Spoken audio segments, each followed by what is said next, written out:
Let's say you trained an image classifier which can predict the output as probability distribution for given input. Usually, we use softmax function as final layer of network to get probability distribution as output.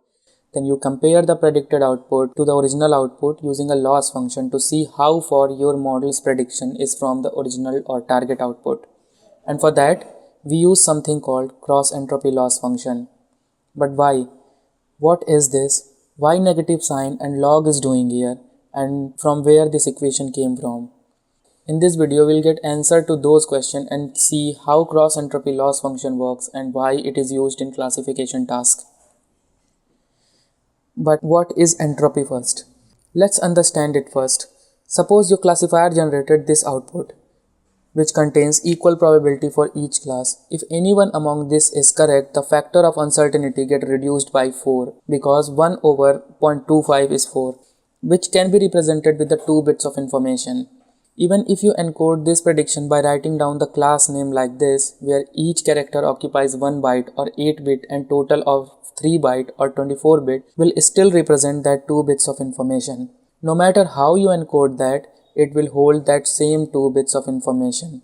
Or if your classifier is trained to predict probability for 8 different classes and predicted output for each class equally likely, then any correct probability will reduce the uncertainty by factor of 8, which can be represented by 3 bits of information. And by using basic rule of logarithm, we can simplify it and get this. So the average bits of information you will get is 3 bits of information every time. Let's see a case where probability for generated prediction are not uniform. By using the formula we made, we'll get these bits of information for their respected probability, and then sum of these product will give average bits of information you'll get on every prediction. And this value is called entropy. And this is the formula for calculating entropy according to a mathematical theory of communication by Claude Shannon. One thing to note down here, in machine learning we use natural log, not binary log. I've taken that binary log just to make above example easy to understand. Now, in supervised learning, we always have true results or true probability distribution while training a model in form of one-hot encoding, where the correct answer has 100% probability and rest are having 0. So we can calculate error or loss between true probability P and predicted probability distribution Q by using above equation. So if predicted probability is equal to true probability, then the value we get will be equal to entropy.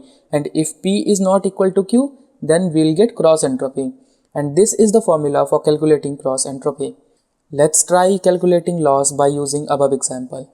So substitute the value of P and Q in the formula to get this, and by solving this, we'll get our cross entropy loss. So this is called cross entropy loss function. Now in this case, the minimum value or optimal value or entropy of true distribution is 0, and we got 0.51 of loss or error or cross entropy. So we are still far from 0.51 degree from original or true distribution. This difference between cross entropy and entropy is called relative entropy, or better known as the Kullback-Leibler divergence, or KL divergence for short. So we can derive the formula for KL divergence using the difference between cross entropy and entropy. Now put the formula for both respectively, flip them to make it look easier. Now it can be simply written as the sum of product of P and log of P over Q, which is the formula for calculating KL divergence. KL divergence is used to measure the difference between two probability distribution. Note that the difference here is not the distance, because the distance between P to Q should be the same as the distance measured from Q to P. But in KL divergence, it's not the case. Divergence from P to Q will be different from Q to P. KL divergence is an important aspect when it comes to generative modeling. Remember variational autoencoder, where it learns the distribution of data, and we used KL divergence as a regularization function for this layer so that the distribution it learned would not too far from normal distribution.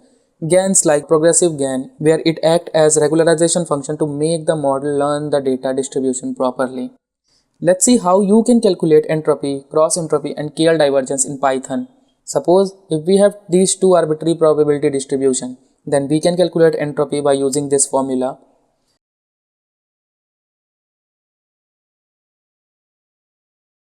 Then cross entropy by using this formula. And now here's the difference between cross entropy and entropy as KL divergence. And you can also verify this using KL divergence in SciPy library. And see, the results are identical. But if you calculate divergence from Q to P, the result is not the same as P to Q. And hence, it's not symmetric. It looks like you're calculating distance, but actually it's just difference, not distance. So here are 3 things you can remember from this video. Entropy is a measure of randomness or how uncertain events are. Cross entropy is a measure of entropy difference between two probability distributions. However, KL divergence measures the difference between two probability distributions in asymmetric way, so never confuse it with distance measurer. There are some another way to measure difference between probability distribution in symmetric way, and that's known as Jensen-Shannon divergence. But I think that's the story for some another video. So thanks for watching.